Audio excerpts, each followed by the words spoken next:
Welcome to The Explainer. Today we're unpacking a financial true crime story that is just so massive and honestly so audacious that it literally shook the entire global financial system right to its core. I mean, we're not just talking about a market downturn here or a bad bet gone wrong. No, this is a story of absolute breathtaking deception at the absolute highest levels of finance.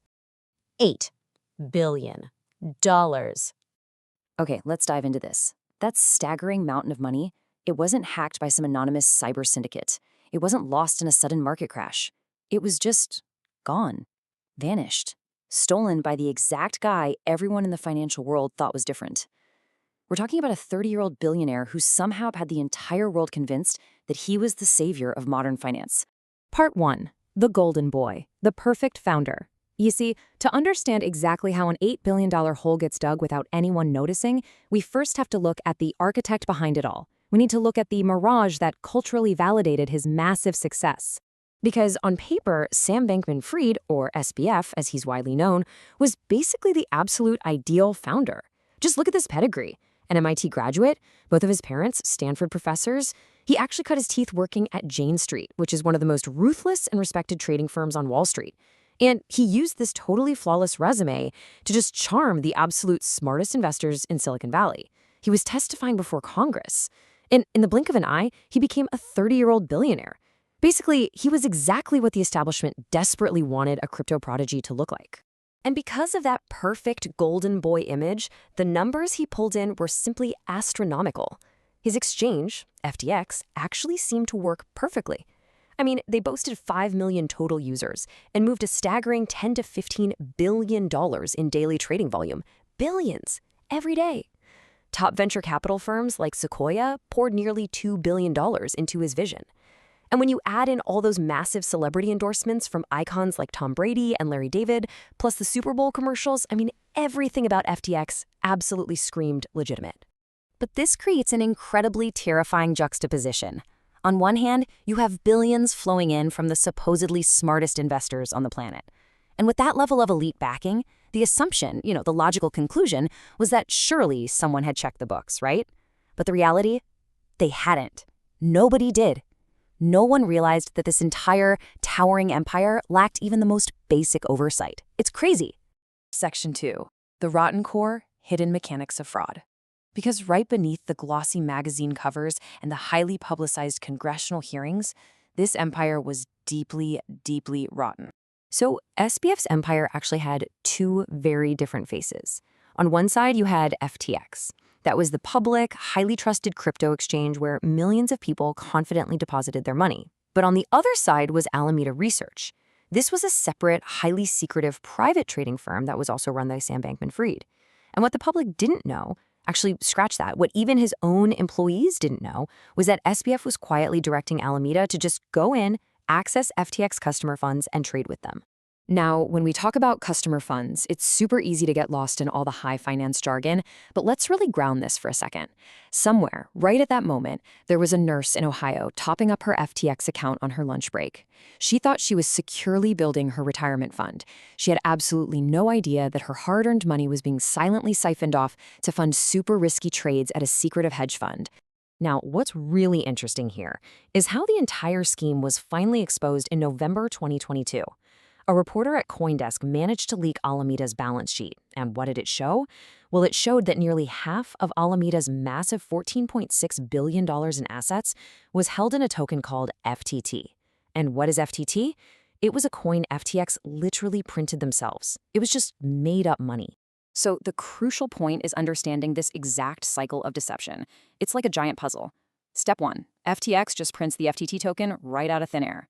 Step 2, Alameda comes in and artificially inflates the price of that token. Step 3, they use that inflated, totally made-up token as collateral to borrow real billions of dollars from lenders. The entire multi-billion-dollar empire was basically built on a self-funded trapdoor. And let me tell you, it was about to swing wide open. Section 3, the 5-day freefall, unprecedented panic. Because once that balance sheet leaked to the public, the illusion completely shattered, launching this insane 5-day freefall that wiped out absolutely everything. Let's walk through this high-speed breakdown, because it happens so fast. Just 4 days after the CoinDesk leak, the CEO of rival exchange Binance, a guy known as CZ, tweeted that he was going to dump Binance's entire holdings of FTT, and panic hit instantly. I mean, within hours, terrified customers were trying to withdraw $4 billion a day. SBF was on Twitter, desperately tweeting that FTX was totally fine, the customer funds were untouched, which of course were flat-out lies that he would quietly delete the very next day. He literally begged CZ to buy the company. CZ agreed to take a look, but within 48 hours, he found absolute chaos on the books and just pulled out entirely. And so on November 11th, FTX officially filed for bankruptcy.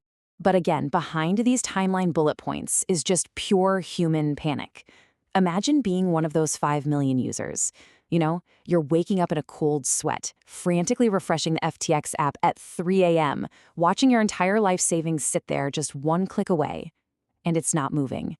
It's a digital bank run, but with absolutely no FDIC insurance or government backstop to save you. Section 4, the House of Cards, laying bare the truth. Because when the dust finally settled and investigators got inside, the ugly, honestly absurd truth of this massive crypto exchange was fully exposed. And this brilliantly illustrates the situation.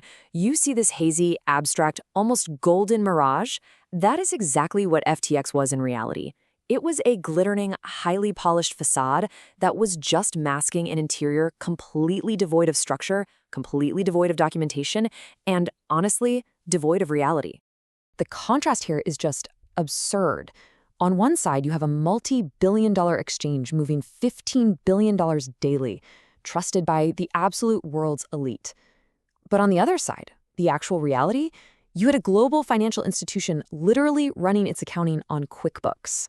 I am not kidding. One single man was controlling everything, with almost zero proper documentation. To put that absurdity into perspective, they brought in a cleanup lawyer to untangle the mess, right? Well, this was the exact same lawyer who handled the Enron bankruptcy. That's one of the most infamous corporate frauds in history. His verdict on FTX, he said he had, quote, never seen anything like it. And he wasn't saying that because the fraud was incredibly clever or sophisticated. No way. He said it because there was barely any record keeping at all. The whole shebang was just a mess. Let's move to how this all builds up legally, because the collapse was incredibly rapid. On November 9th, Alameda's CEO, Caroline Ellison, finally told her staff the truth. Customer funds had indeed been used to prop up Alameda.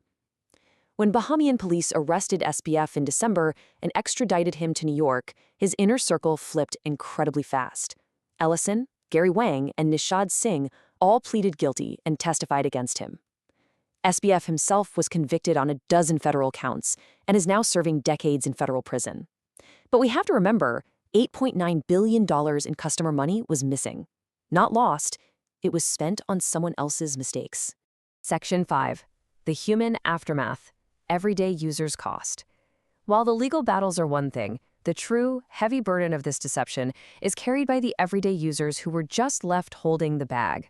Now, while recovery efforts have actually been surprisingly successful, they've managed to claw back over $7 billion, the damage is still catastrophic.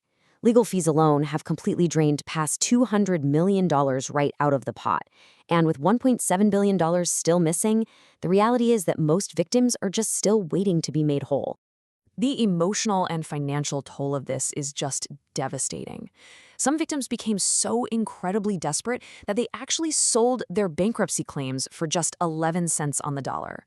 They willingly took a massive loss just to feel something tangible in their hands again. But you know what's fascinating? Almost none of these victims blame the crypto technology itself. They don't. They blame one man who used a highly legitimate-looking business to run a massive, old-school Ponzi scheme.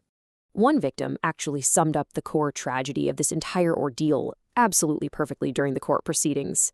They looked at SBF and asked, "Were you ever actually trying to do good, or were you always just a fraud who sold himself really, really well?" Because Sam Bankman-Fried had everything. He had the education, the elite backing, the undeniable talent to build something real. But instead, he chose deception. Which leaves us with this final, lingering thought to take away from this explainer. In the wild west of crypto, there is no FDIC. There's no government safety net, and there are absolutely no taxpayer bailouts. When an exchange goes down, you go down with it. So what happens when our trust in the golden boy blinds us to the fact that there's no net to catch us when we fall? Thanks so much for joining me as we unpacked this incredible story. Keep questioning the facade, and I'll catch you in the next explainer.